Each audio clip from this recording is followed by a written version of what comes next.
excited. Traveling. Going to South Korea now, guys. Going down to South Korea for the host. Yes, the host. And Not to be confused with the shitty movie based on the shitty book by Stephanie Myers. So if you're there's so thinking many that, movies called The you're Host. not going to get that. There was like 4 or 5 movies called The Host. Well, yeah, but the two famous ones are the Stephanie The Myers kaiju. adaptation and this, and yeah, This is Twilight crap. This is considered a kaiju movie, right? It's a monster movie. I think that's a question for later in just generalized in the show, because it is a very different kind of monster movie than a kaiju film. And Gotcha. that's why you don't hear people talk about The Host as a kaiju.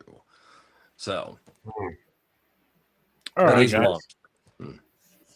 So before we dive into this movie and get into our feelings about this movie, let's get our early ratings out. Just, in case we change them during the conversation or at the end of the conversation. But right now I'm starting out with a 5.5. I'll give you my reason after. But James, what about you, good sir?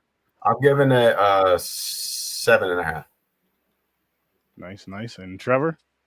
I got a lot of history with this one. 9.5. Okay. Yeah. So for me, my biggest gripe with this movie was the way that the creature looked in this. I hated it. Well, I loved that. It worked somehow. It reminded me of the Simpsons mutated fish. You're right on to it, buddy. Yeah. the storyboards, director things. Please continue, Sturdy. But you know what it was for me is the visual of that. I felt like the story was too good for that visual for me, and it kind of for me it threw me off some. It threw me off quite a bit actually. I hated that shit. Like I was just like, oh my gosh, I was expecting so much more. I don't know why, but I was expecting so much more with that look. I was expecting such a cooler look, such a creepier look. And it just seems so CGI-ish and just kind of too simple for me. I was disappointed in it. I was real disappointed. All right, I'm going to say something really quick about the CGI. This movie is how sci-fi should be doing their CGI. Mm-hmm. I agree with that. Sci-Fi Channel CGI is trash, and that's why I hate watching those type of movies. I hate Sharknado.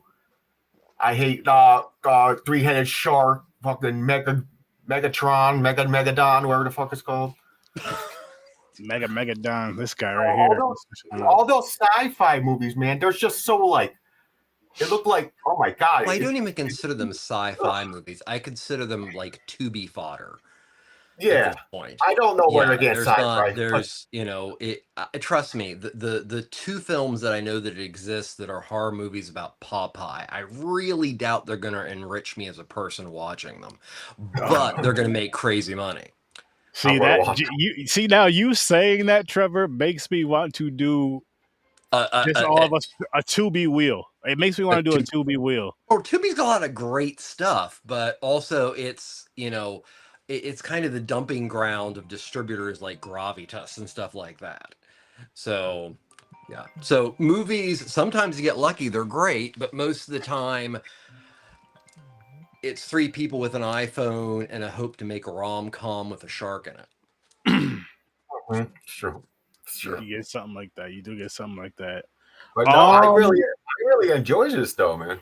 Grandizer for me, I just didn't like the look of the monster. I won't say it looked cheap. It didn't bother me. It looked too silly for this movie for me. But how it was killing people was silly. Like it was tripping over its own feet, rolling and shit, and it's causing destruction at the same time. Yeah, so let me see if I can try to change how you look at it as the film is. Now, Sturdy, remind me later, this is actually based on a true story. Remind me later on that. Ooh. But, okay, so this is a very awkward looking monster. Is it kind of like a tadpole? Is it kind of like a lizard? Is it kind of like an amphibian? What the hell is it?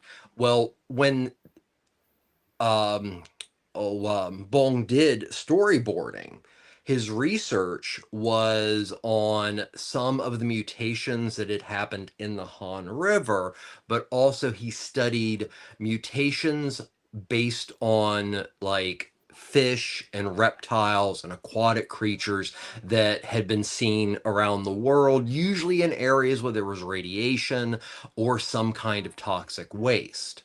So it basically, okay, also, one of the things that Bong wanted to do with the creature was make sure that it would represent fishes and amphibians that were actually South Korean in its like mashup. So it actually represents, fish and amphibians that are like in the Han River if they were to mutate the fuck out. I was going to say that. It looks like that was a frog mixed with a catfish. Yeah. Yeah. And as far as the true story goes, I'll just make it really quick. It's called the McFarland case. And so this film was made in 2006. About 10 years before that, probably maybe not that far, there was a military doctor named Dr. McFarland. And as the first part of the film is pretty accurate, this particular doctor was obsessed with dust. So what he would do is he would get rid of toxic chemicals that should in no way be put into a water system because he just didn't give a fuck. And this actually caused issues with the Han River and whether it was actually too toxic for the fish, but much less for it to be something that part of the waterways come out of. So, yeah, that first part of the movie where you see the autopsy room and he's just like, ew, just get rid of all these. That happened. And that is the catalyst for what eventually is that creature. Now, of course, that's where the true story ends, but it's a pretty cool. There are a lot of references in this film that I've seen a lot of interviews with Bong, the director, and he says that he's never been a political filmmaker, and he didn't know that a lot of the political references in this film kind of came after doing it, and he was like, "Oh, it's like the." As soon as the creature emerges and it kills people and there seems to be a virus, they start cleaning the areas, but also dispersing people and hoping to kill the monster with this thing called Agent Yellow. Of course, representation for Agent Orange. But so I don't know if that helps at all, Sturdy, as far as like how you view the monster. No. Okay, that's fine. I It's just, just because it's like it's the visual of it. It's the visual of it more so than anything. I well, wish I would back in just look. 2006, I was pretty freaking impressed. That is true too. So I guess I can say that because this is also a first time watch for me. I guess like for me, I could say is that it didn't hold up. Like if I would have seen it back then, maybe I would have liked it more back then and then carried that nostalgia from that. But from seeing it from there, from this on, it bothered me, and I'm just like I just Dude, I couldn't really lock in with it. We watched some movies with CGI that fucking I wanted to rip my TV off the wall. I know love the that. fact that the Not that creature bad. is so mutated and Yeah. so really unfamiliar with potentially its body, if that was the catalyst. It's clumsy as fuck. And It's the only way interesting. it's not clumsy is it has to literally use what's around it to function with its Move around, tail, yeah. which is weird that that's even an evolutionary thing with it. It's such a mutation. Yeah. But it is. When it comes running at you, it's like me running at you. It's just not, it's clumsy. Yeah, And I clumsy. love that. I love, the scene in which it just like hobbles up into the one, large truck area, and it just literally like eats through people that are trying to get through, and then it comes out and it trips, and it, then people throw things at it and they trip. It's just, yeah, it's a very clumsy monster. And for me, being a monster fan so long, I felt it was cool seeing a monster that was that unfunctional as a threat. It went against a lot of the concepts of what is a monster. Yeah. So Yeah, and you know what you can think about, I guess, and now that you mention it, is if that thing wasn't clumsy, how much more vicious it could have been. mhm. Oh, it's hiding. I mean, there is an element of sympathy you have to have for this animal. I mean, not to jump straight to the end, but yes, the creature is eventually killed, and it's killed with a compound of or mix of, that sounds better, mix of this Agent Yellow, which literally almost kills the protesters that are there, Mm-hmm. and also literally people throwing Molotov cocktails. And there are a lot of little things in this movie that are very, very important.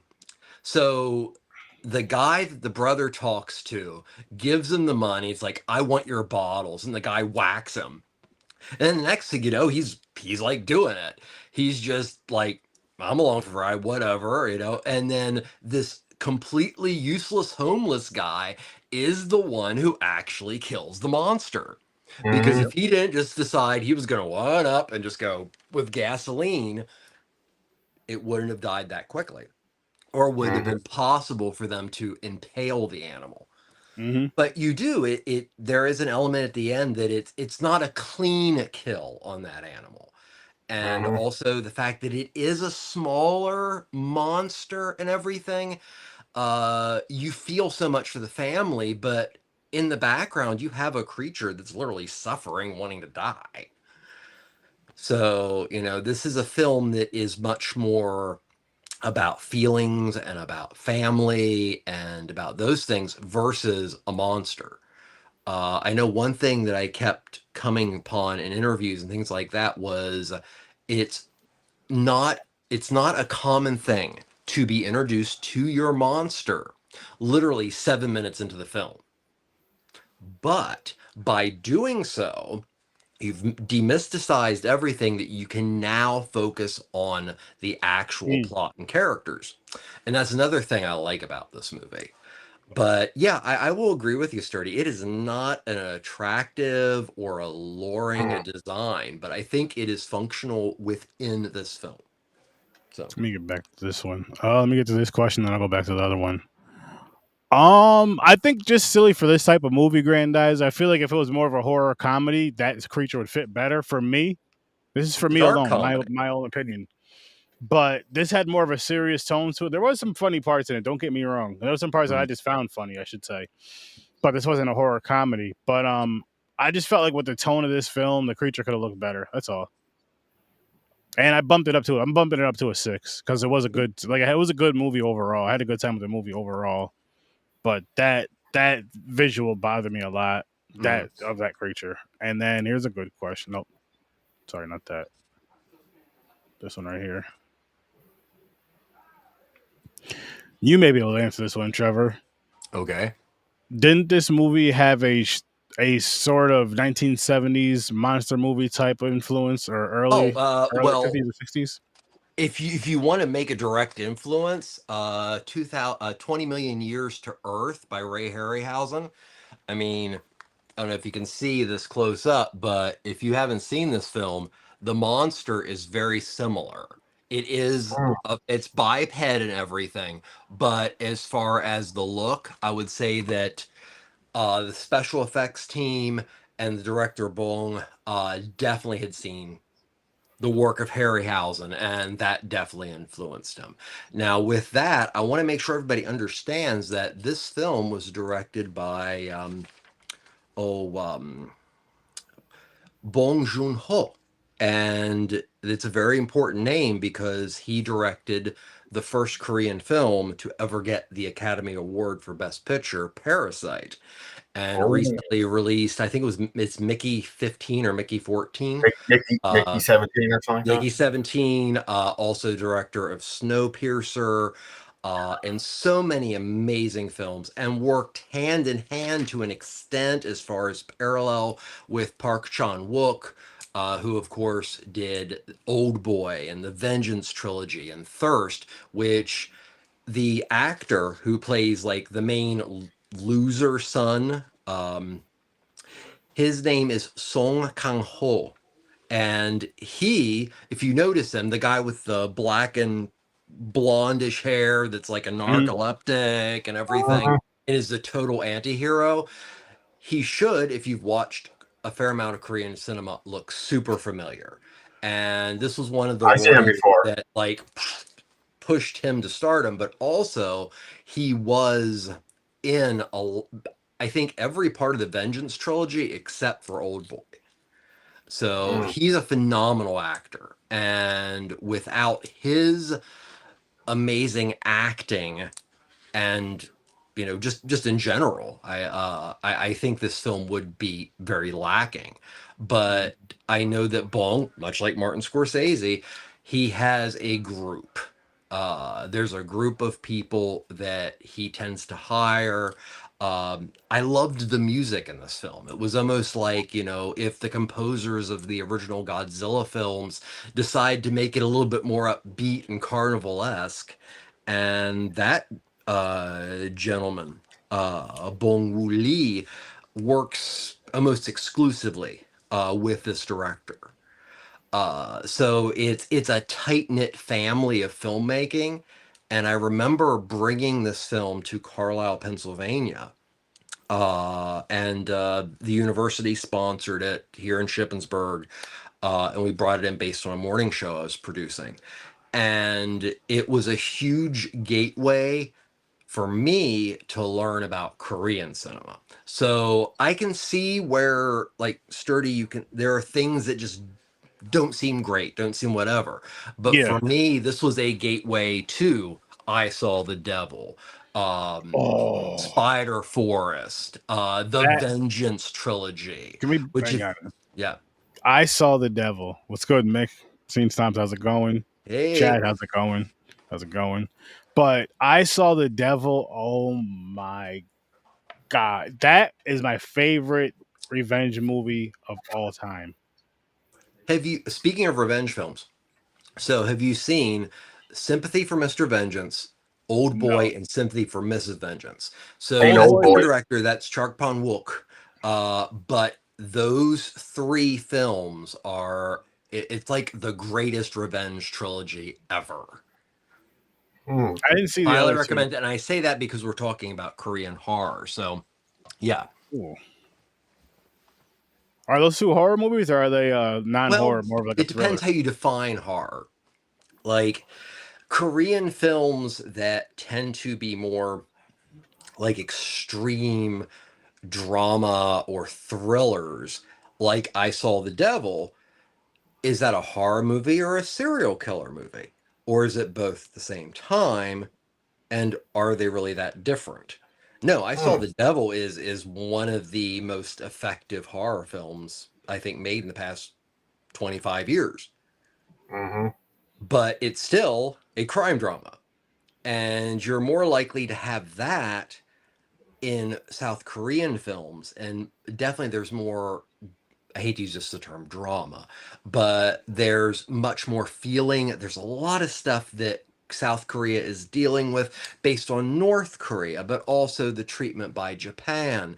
And so being South Korean is a very problematic thing because you're literally living beside somebody who could blow you up in a second all the Mm. time. So Korean cinema, I think, ups Japanese, like J horror, in the personal, emotional horror you exist with as a Korean, simply a South Korean. Mm. So, that's why I think like films like I Saw the Devil are amazing. And there's so many more that have Mm. not gotten a Blu-ray release that really should be seen. Mm. I agree. Oh, another thing I liked about this movie. So it was a dysfunctional family that never hardly see each other. They come Mhm. together to rescue the town idiot's daughter, the uncle and aunt, and the grandfather. they were working like as a team, but I felt bad for the main character, the father, because everybody through this whole mess still picks on him that he's a fucking idiot. In a way, they're like he's falling asleep. His brother's just kicking him. Like, look at this fucking moron. Like his dog, and all that shit. And and it just sucks because through this whole movie, he's being treated like that. Mm-hmm. His daughter still dies. He never saves his fucking daughter. Well, it's so keep going. Yep. So close, and I did not think it was going to end that way. I said, did they let the daughter die, but the little boy live? And he takes him in like cyclical. It's son? Crazy. Okay, so I'm going to take it back to about the middle of the film, in which the family has gotten out of the hospital. Of course, they're being sought after based on this supposed virus, and they automatically are like, okay, we know some people. So they meet with some like really low level crime people that basically take the grandfather, the older gentleman's, not just his stuff, but have taken all of his credit cards and everything. This is a person who knows running an exceedingly small business at that time that he officially will never get himself out of debt because he is now passing his livelihood to these criminals. But it means that much. So even before they get into the tunnel system, which is an interesting discussion in itself, the grandfather has pretty much made up his mind that he has provided all he can provide, and his livelihood and his existence is now gone because he had to get rid of it. Did it in a second. Mm-hmm. So you even see him wave because he acknowledges that his place was to do this, and his death leads to his son actually, even after a partial lobotomy, actually getting his shit together. Yeah. And then the child that they are trying to find ends up protecting a smaller child and ends up dying to protect somebody that she cares about because they are more vulnerable than her. And then it all goes around that he is now raising the child, but he has literally taken over where his father left off. So it is a cyclical thing, and you hit the nail on the head. And yet again, that's why it's really hard to say this is a monster movie, because there's so much more going on. The monster is just happens to be the catalyst for, because you've got people going after the monster, you got people going after the family, you got the family going after the little girl and the monster. Yeah. And at the core, it's dysfunctional family that ends up functioning correctly to make sure it exists. And that was part of this movie that really spoke to me, minus the monster. No, that's that's a really cool way. That's a really cool way of looking at it and putting it, and it's making me think on it a little bit more. I may have to bump my rating up, maybe another half a point. It's at a 6 now. I bumped up from 5.5 to a 6. I may have to bump it up to 6.5. We'll see. We'll see though. We still got time. Shit, man. I've been having so much fun with these foreign movies, man. I've been on Indonesian horror movies lately. Oh my goodness. So have you run into this wonderful actress named Susanna? I've seen that movie. Susanna? Okay. Susanna, yeah. Yeah. So she was one of the most popular actresses in Indonesian horror films, probably doing about 40 or 50 of them roughly. Oh, wow. But yeah, Indonesian horror, the new stuff is very, very good. and very, very influenced. You think the new stuff is crazy? When you go back to like the 80s and the 70s, Mystics of Bali and all that stuff, it's up there with like Makahal for India. This stuff has such a flavor that only a group of total lunatics could do. That's just wonderful. I'm liking them. Oh, they're great. Netflix has a lot of them. Because I let me fell know if into you it need on recommendations, because I do have. Oh, yes, please. Yeah. Oh, we'll talk. Yeah. We'll talk. And- We'll talk and behind I- the scenes soon, actually, because I'll be building some wheels. Cool. Yo, they don't play games with their horror either. It's like it's so much creepier, more intense, like we say with the Korean horror movies. Mm-hmm. It's like I'm just so drawn into them just because of how they don't. There's no Hollywood eyes in it. They're like, no, we're gonna creep you out. We're going to rip someone's head apart. You're gonna see it, and right in your face type shit. And I love it. Well, that's great, but also, unlike a lot of Hollywood films, although I'm really behind, so I don't want to say it, but everything I've read right now, we're kind of going through a renaissance of horror, which is so amazing, and I really need to get on that train at some point.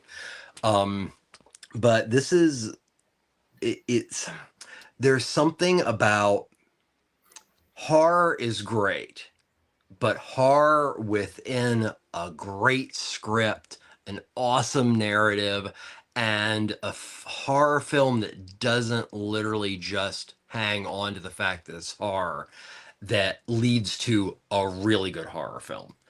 And you see that in a lot of international horror, but a lot of international filmmaking is very grandfathered, and people work their way up from the bottom, most famously Michele Soavi of Italy.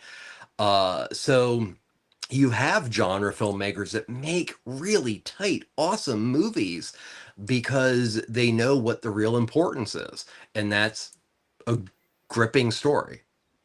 Mm-hmm. Because if you don't have that, well, just show me like the 6 minutes of gore and let's get it over with. Exactly. I also watched one from Taiwan today. Okay, Called which one? It's called Hospital. I can't pronounce the Taiwanese Taiwanese way. Yeah, I can't do that. So it's called Hospital. I really enjoyed it. Okay, It was Hospital. so I was like, damn. I was like, this got me. Mm-hmm. So I recommend someone to watch that one, see how they take it. Or maybe I'm just on a fucking high right now with this Asian foreign horror that I just think everything's good. It's really fun once you go into Indonesia and then Brazil, and you just every place has it brings such a distinct flair and taste to the genre. And I not to lessen J horror, because J horror in itself, most of the key films were so inventive narrative wise, but the Korean films just seem to go that little deeper. And I really think it comes from the fact that you're looking at a group of people who are politically oppressed, and now they're not politically oppressed, but literally within a drive, you could have somebody drop a bomb on your country and they disappear. There's always been bad blood between Korea and Japan, a lot of discrimination. Korean horror films dig into that because South Koreans do have generational trauma. And that does bleed into the media.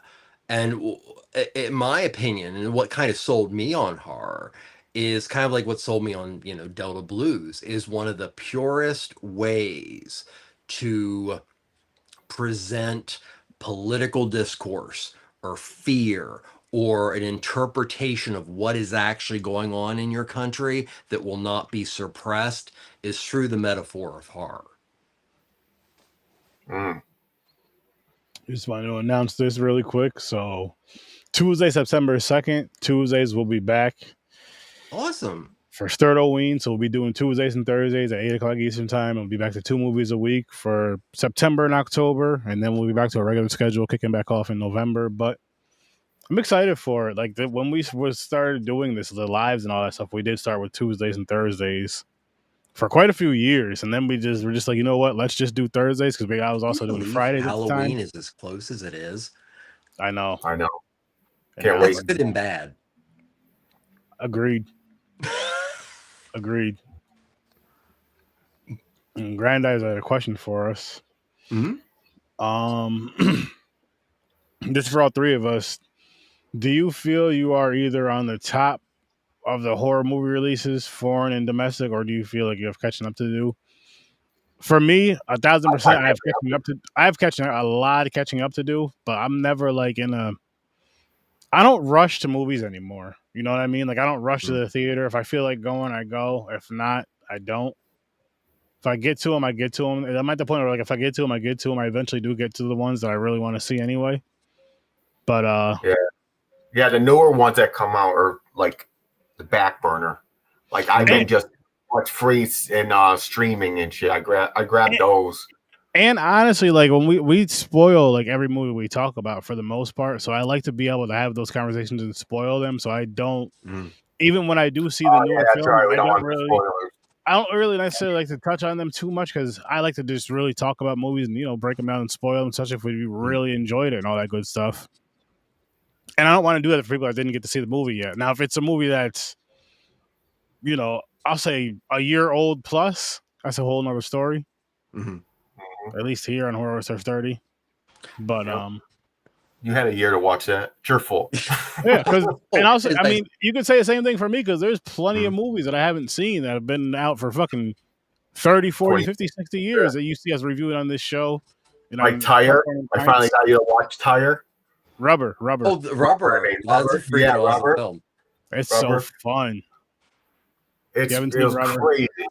It was, I was like, what the fuck? It's awesome. The follow-up like film's not as good. It felt like you take a college class and you have to do a documentary. Class? Yeah, like a filming class. It was fun. Yeah, I need catching up to do because there's a lot of new movies I haven't watched yet, like The Monkey. I've just seen that the other day. I am going to see The Conjuring. I'm not gonna lie. That drops. I'm watching it. Yeah, I'm going to see that too. I'm going to So with the Conjuring franchise, I believe. Oh, that's for the coming in part, that's coming really soon, isn't it? September 5th. Yeah. Yeah. For the most part, I thought it was moved up as far as originally I thought it was going to be a Christmas movie. I thought it's. I know my son is very excited. It's September. Either it's the 5th or the 25th. I forget. 5th. September 5th. So it's coming out in like 2 weeks, 3 weeks. Yeah, tops. like 2 weeks. Yeah. Yep. Now, can't wait. You brought up that there was a question about feeling like you always were trying to get caught up. So I have so many things that I'm into. I always feel like I'm trying to get caught up, but I do feel bad that I'm not staying up on contemporary horror as much as I should, and I'm trying to fix that. But the problem is with music, whether it's film, whether it's literature or whatever, there are so many rabbit holes and amazing things that happened in the past that you're not just catching up with the contemporary, but sometimes it's more important to keep digging into the past because it's things that just totally are like brand new to you and everything. And so yeah, I wish that I went to the theater more, but I even decided against going to see Texas Chainsaw Massacre, and that's the kind of thing that would get me to a theater. So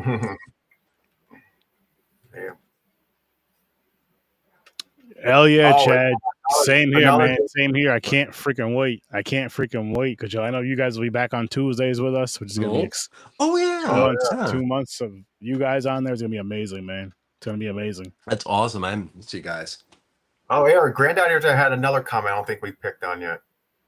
It said, if we ever seen Ambassador's foreign movie playlist, it might make our minds explode.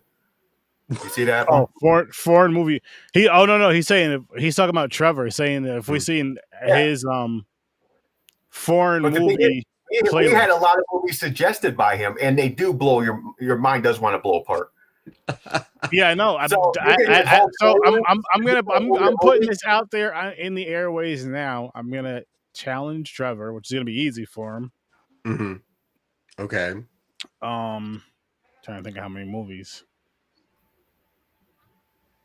I think at least I'll say 4 for now. Okay. But 4 foreign horror films for Sturtoween. I'll think of another theme. They have to be foreign horror, but I'll think of another theme to go with it. Other themes to go like with, you know what I mean, like a subgenre type, like maybe folk horror or something. Okay. To go with them. Let me think of that. Let me think on that. But definitely that.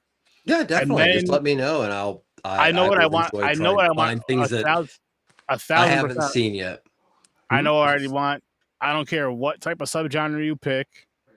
For November, I think I need 4 black and white horror films. Oh yeah, awesome. Any subgenre across the board, which just has to be horror. Okay, so that one's for what? When? That one's for November. Just need 4. Yeah. And then the other 4, I'd say for like September/October-ish, because I'm doing my Sturtoween wheel. Mm-hmm. It'll be 16 foreign movies total. Okay, so country of your choice. 4 for that 4? one to start off with. Yeah, just foreign horror films. 4 foreign horror films. Okay. Any country. Brazil, Italy, up to you. I'll even say, if you can, do 4 different themes. If you can think of 4 different themes, or something creative. You know what? Surprise us. I know. Listen, surprise us. Let's go in the mind of Trevor. Oh, you don't want to go there. You'll get lost so badly. 4 movies he decides to pick, no matter what they are, as long as they're horror and foreign. That will melt our minds. Like I'll say this: we did already review Cannibal Holocaust. Speaking of melt, have you guys seen the movie Body Melt? No. Okay, I might have to add that one. Jesus. That was Australia. Okay, you guys want to pop his head? Trevor's like a red box, man. Fucking God, remember Redbox? Yeah, I know. Does that still I feel exist at all? old saying that.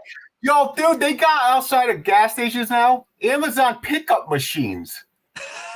Wow. Yeah. That probably took over Redbox, which nothing, and I'm sure we could all agree to this, nothing beats going to, whether it was the grocery store or the video store to rent movies. Nothing beats going to get that physical video and grabbing something here and there. You see the same people in there every Friday or Saturday, whatever day you went to go get your movies and video games, your little snacks and stuff, as long as you weren't getting in trouble.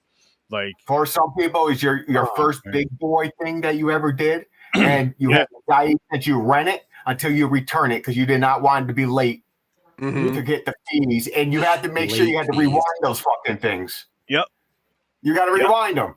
My anxiety was thinking back. I had my friends rent them, so I didn't have to deal with it. Even if I give them the money, I go, here, you rent it, you bring it home. I didn't want that responsibility because of anxiety. Well, this is the thing that was hilarious about that, because it's always a running joke about be kind, rewind. But there was a lot of logic behind that. And a lot of VHS collectors understand it, that if you stopped the film in the middle and you exposed that part of the film, it usually ended up causing a glitch or some kind of damage. So if you rewound it, you made sure that once it was seen, it goes back to its proper place. So even though it seemed like a pain in the ass, it actually had its purpose in the long run. See, for me, rewinding it wasn't that big of a deal because there was times. I remember people used to have rewinders, which never made any sense. One of my neighbors had one. One of my neighbors had one. It was fun to use. I had like the huge Cuisinart equivalent of a VHS player, but I do remember it rewound rather slowly. So that was where these rewinders came in. Listen, them shits were fast as hell because you pop the tape in like this, like you push the tape in, push the rewinder down, and hit the button or whatever. Up. And, yep. Yep. Yep. Oh man, I never seen one. No, Oh my I never God, seen yeah. it. I never owned These one. are My the neighbor, original, my neighbors like, had one of them shits. I lived next door with VHS. other poor people, Aaron. They didn't couldn't afford anything like that. No, they were broke too. They just, you know how broke people just spend shit on money you shouldn't spend money on. That was just one thing they chose to spend money on was a rewinder. You could watch Might have been like movies at home. My mother didn't care. We were. it might have been. It may have been one of those Yeah. things that was like a Christmas gift type of deal. You know, you get something for Christmas that one time. Like a laserdisc player. Oh man, I miss that era so fucking much, guys. Like the just going Analog. in there. Yeah. No, not that. Well, not too much of that. Technically, laserdiscs were as close to analog and digital technology combined as there's ever been. The good old days when kids got out of the house. But, you know. Oh, drinking out the hose. Drinking out of the water. Yeah. Right now, kids would be like, "What the fuck are you talking about? I'm not drinking that shit. I need my $6 smart water." Yeah, you see, you could, and you know what the crazy thing is? You would have said that to your mother back in the day. She would have there drowned you with that hose. Nowadays, you just look at you just look at the kid wrong, and it's just like, oh my gosh. There was a time I got kicked out of the house. Said, "Go out and play. I'm not unlocking the door until 7 p.m." I'd be outside all day, use friends' bathrooms and shit, or pee in my yard. This guy's ever pee in my yard. No, I did, because one time I didn't feel like going nowhere. So I was like, "No one's home." You can't take a piss in your yard, you know. Yeah. So I used to really go have freedom outside near the garbage can in the garage where the fence is for the next door neighbor. Pissed right there every time. Oh my. Yeah, drink out of the hose now. We know what's in there now. We're fine. Look at us now. We're fine now. I feel there's a glory hole joke somewhere here between the hose and peeing, but I don't know exactly how it fits. But there is, and it could be. There's something there. There's something there. We're behaving today. Hose water, for some reason, I don't like water, but when I was a kid, I hated water. But they're like, drink the water, you're going to dehydrate. It had to be hose water. Not tap. I had to have hose water because it has a flavor of, I don't know, the rubber hose or whatever the fuck it is. I know I know what you're talking about because with hose water, it tastes like rocks and metal. I hate it. Because I remember with hose water, like you turn it on, you let it go for maybe like a good 30 seconds to a minute, and then it gets cold. Cold as fuck. You're like, this is nice right here. This is nice right here. Because you're always running around, you're hot. You don't just drink it, but you like the only time you get to the hose water, like, you know what I mean? Like, say if you'll go to a water bottle quicker, but the hose water seems like it's more refreshing because you're like, listen, I'm hot, I'm thirsty as fuck. Listen, this stupid ass water bottle ain't doing shit. Let me go to the hose and let me get my drink. It's like drinking a Gatorade. Like you get your electrolytes back and everything. Whatever the hell was in that hose take water. This hose, you know. It's like 5 minutes leaning forward. You start running around. You start running around again like you fucking we're on drugs or some shit. Like you have just your energy's back like that with some hose water.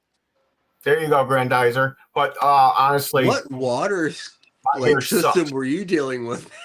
Listen, man, the hose water was something else. It was just nice and cold and refreshing. And I mean, as a kid, at a younger age, we had more energy anyway. So like, then once, like, say if you're running around, once you caught your breath, you're pretty much ready to start running around again. Now, once we catch our breath, it's like, yo, my leg still hurts, so I'm done for like the rest of the week. I don't even know why the hell I did that stupid shit. Here I go again, running around my nephews thinking I'm young. No, fuck that. Absolutely not. Absolutely not. You know what I mean? But as a kid, yeah, you drink some hose water. As my father says, growing old is not for the weak. So it's not. No, it's not. No, yeah. But tomorrow I plan on watching another foreign horror movie. Probably Indonesia. I'm gonna try. I'm stuck on just Indonesian movies. Well, I'm gonna tell you, just keep sending me the damn movie posters, and I'll have a couple picked out. But shit, man.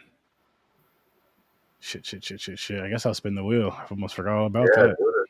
Oh yeah. See what we got next week. Yeah, I'm curious.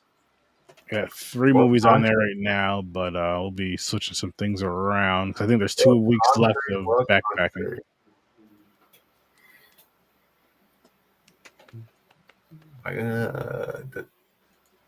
The double take you. I think Yeah, I've these seen are the that. 3. These are the 3 that you gave me recently, James. Oh yeah, I seen them. These are the ones I watched. Them. One of them is gonna end up on the Sturtoween wheel because I think Gotcha. there's only 2 weeks left of this. But Lesbian vampires. What? hospital. There it is. That's the one I watched today. That's Taiwan, I believe. Oh, awesome. Yep, I watched that around like four this afternoon. Nice. Awesome. Because I looked at it, I was like, you know what? Why not? Clicked it. It's like, okay. I gotta start doing that again. I miss doing that. I would just go through and just watch a movie just to watch it. And like, oh, okay, cool. Well, I've been doing the suggested because Netflix has a whole. They just released a lot of foreign horror, a lot of Asian horror, and that's how I found it. I watched one movie from Indonesia. Then it said suggest just like this, and they have a list of like 15 other movies that from Indonesia. I was like, fuck yeah! So I'm just clicking on them. You're going to find more and more Korean films because, of course, Squid Games became this immense, cultural phenomenon that it is. But also, Korean soap operas are extremely popular. Also so shows. Horror shows called Bloodhounds. Yep. And shit like that. There's like, they got their own stuff like that. I watched a couple. I was like, hell yeah. Yeah, I gotta check some out. I definitely gotta start checking more out. But shit. I guess we can wrap this one up, gents. This was a good time. It was This is a good time. It's always fun to revisit this film for me. We will be back here again next week at 8 o'clock. And catch us Saturday. This Saturday, we're reviewing Less Than Zero and Red Dawn over on Popcorn and Pints. Oh my God, Red Dawn. 9 Never o'clock. seen any of them. Oh, Neither it's me. such a horrible Neither have film. Okay, so before you watch Red Dawn, I'm just going to put this in your head. Uh-oh. Okay, so it was in the 1980s. You're in the Reagan administration. When you watch that film, think about like Ronald Reagan and George Bush having a circle jerk. It is one of the biggest propaganda films that Hollywood has ever put out. Damn. All right, if it's just 2 people, wouldn't that be more like line dancing, like line jerking? Well, yeah, I mean, I don't It'll know. be a fake off. I mean, some other. Head to head. Here we go. Grandizer has one more. He said he has one more Kissinger. question before we So, go. Oh, I'm listening, Grandizer. Bush, Reagan, and Kissinger. There you go. So at least you have a triangle. So A triangular choke. yeah. The Cold War. That's the question. If it's about the Cold War, I have no and idea. throw Gorbachev in there for good measure. I mean, the guy has brought a wall down, so he's probably packing. So yeah, I've never seen these. I've never seen these movies, so I don't fucking have no clue what they're about. I don't know if they're war movies. I don't know. Red Dawn sounds like an Asian war movie. Is it? Chad, if you're free, join us, man, for Red Dawn and what was the other movie again? Less Than Zero. Less Than Zero is awesome. That movie, because that's at the time Robert Downey was a full-on drunk, and he plays a full-on drunk. Okay. Yeah, and I think it's is it James Spader? It's also in that who plays his typical kind of creepy self. But no, that's a high point of kind of the Brat Pack movies. All right, so Granddad, he's asking us, in honor of the 55th anniversary, the death of actress, I'm going to butcher this name. Soledad Miranda of Jess Frankodom, yes. Oh, such a beautiful, beautiful human being. Oh, so Trevor knows exactly who you're Soledad talking about. Miranda, Oh, yes. do her movies in the future, huh? And he gave us a list of movies. Lesbian Vampires. Well, Check yes. that out, Aaron. Vampiros Lesbos by Jess Franco. Yeah, I He was like that better. Franco. So it was her, and why can't I think of it? She played most of the Black Emmanuel films. She was connected to Franco for a while, but Soledad Miranda was Jesus Franco's muse. And she is amazing. She is gorgeous, and she did some really sleazy things because she cared about Franco as much as she did. Okay. Yep. I'll have to Good check question, some of them. Brandon. That's Yeah, a good question. we could definitely do that in the future. Yeah, I pinned those. Hopefully, I can get to Yep. them tomorrow to save them. But I'll definitely check those out. Sounds good, Chad. Sounds good. Vampiros Lesbos is definitely worth seeing. It's Nice. and then I don't know if she's an exorcism or not, but that was like one of his first major S&M horror movies. I think she So was is in. this like a softcore porn movie? Okay, well, okay.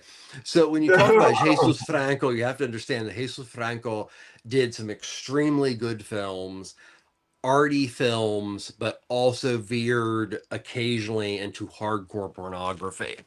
And before he died, roughly he had directed 250 to 300 known films. Also would write them, usually do the scores for them. He was one of those people that was like juggling like 5 films a year. Soledad Miranda was not just an actress, but from what I understand, it was like a life companion for him. And some of the best Franco films star Soledad Miranda. Okay. Nice. She's not as cute as Edwidge Fenech, but she's pretty close. And that was Sergio Martino's muse. Yeah, we'll have to check out. We'll check out a couple of those. We'll check out a Jess couple of those. Franco is an acquired taste. I don't recommend very often unless somebody comes up to me and says, "Oh, I love Jean Rollin films." I'm like, "Okay, well, you know Jess Franco," and usually they do. But yeah, there are a lot of Jesus Franco films that I would just say randomly watch for fun.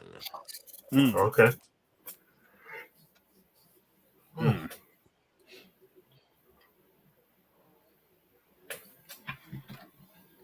Granddaughter, Jesus. I have a wife. What? Mm. I have a wife. Does this Trying go to get back me to in the trouble hose there. thing? No, he's telling me to look up her. He's so hot. It's like I'm looking up women on my thing. What is it, Soledad? Looking up women on your thing? This computer. Oh, That's Okay. I see. Oh, I know who she is. I see movies with her in it. I feel like I have too. Yep. Yeah, she's hot. Oh yeah, Soledad Miranda was amazing. Yeah, we'll check out some of her movies. We'll check out some of her movies. But Wrap this one up. Yeah, we're gonna wrap this one up. Make sure you guys check out Ambassador Media. Check out Trevor all over. Check out Well, Popcorn not and all over. Pints. Well, as far as the Ambassador Media, as far as where Yeah, Ambassador Media goes, follow him socially, like social media wise, not Mm. physically. That's not good. That's stalking. That's Kind of bad. stalky, yeah. Popcorn and Pints. You'll see me and James there every Saturday at 9:00 Eastern time, along with some other knuckleheads. And like I said, this weekend is Less Than Zero and Red Dawn. Red Dawn. Thank you guys. We'll be here next Thursday for the movie Hospital, which is gonna be another good time. Can't wait for that. I'm very excited for that. I love these foreign films. So we're gonna be sticking around. They're gonna be sticking around for a while. They may be sticking around for the whole Sturtoween thing because we've been having a lot of fun with these foreign films. Which, yeah, I'm really leaning towards that. But we're gonna get on out of here. So make sure you check us out. Horror Research 30, Popcorn and Pine, Thanks, Granddaughter, for Media, joining. Yes. Video thank Store you. Clerks, the Scene Snobs, all them guys. I'll see you in your nightmares. Have a great night. Peace. Peace and thank you.